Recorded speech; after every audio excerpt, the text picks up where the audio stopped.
Qui est derrière Qui est derrière toi? Si je ne me trompe pas. Obetarani. Nakutananga naera okuta studio ekomi kota fin.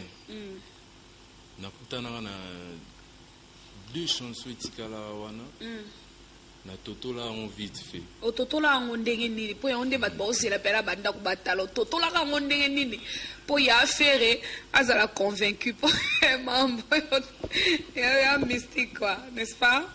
Nakutana na moko eza Trésor Kandol na Boué. Oh. Ah Boué wana nzembo la ngai pe na Boué. Ah bon? Invité Toyo Kayango et ça la plaisir Nabatnios Rolanda Bisso de partout, Brazzaville, Kinshasa, mon vieux Zarampo Yona Brazza. Bon dimanche à toi, Bimanaja. Merci beaucoup de soutenir et bon dimanche au PDG et au DG bien sûr qui nous suit en tout cas. Merci beaucoup Monsieur Elongo. Bon dimanche à vous. Voilà Toyoka.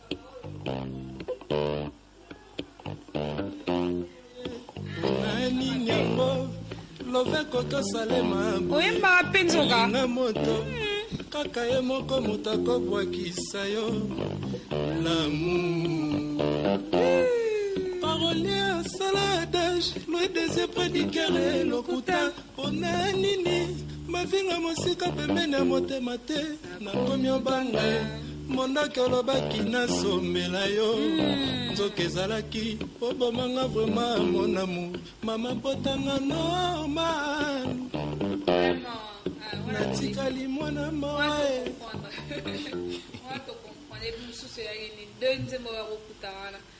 deuxième ezalaki Trésor Kandol mais ouais mais nga pena na yemba te non ça non ça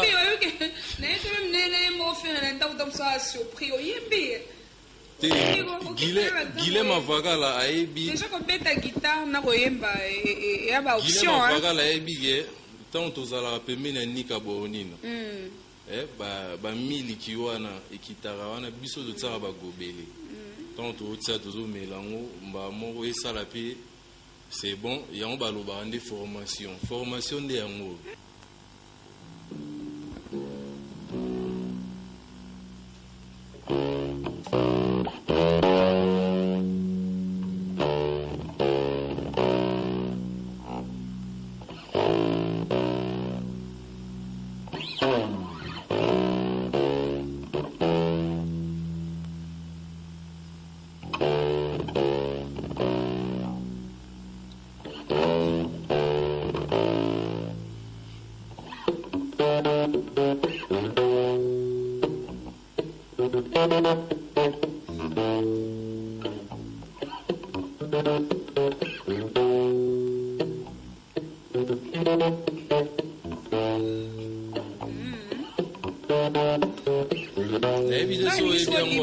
Dimanche temps tu as vu dans décortiquer mora ouais banze ma faire belé puis pendant 7 ans certainement beti banze mo belé ngalingi bala Kinshasa ce ko batika na image na yo surtout na dimanche lelo batika na image mo pena ningi se bon wa koyela binini yo mo benga ba biso ki ba komo mo zo benga na binini wala so ki bingunza binkanya yo ba kombo bon donc eza bingunza binkanya na matuvili boîte donc banzela na obimisa na dédié on a Diedo Kalombo, honorable Mwinda Yangiringiri.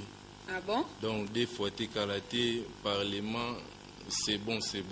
Donc, Bingunzabi Kanisa pour quoi, Diedo Kalombo.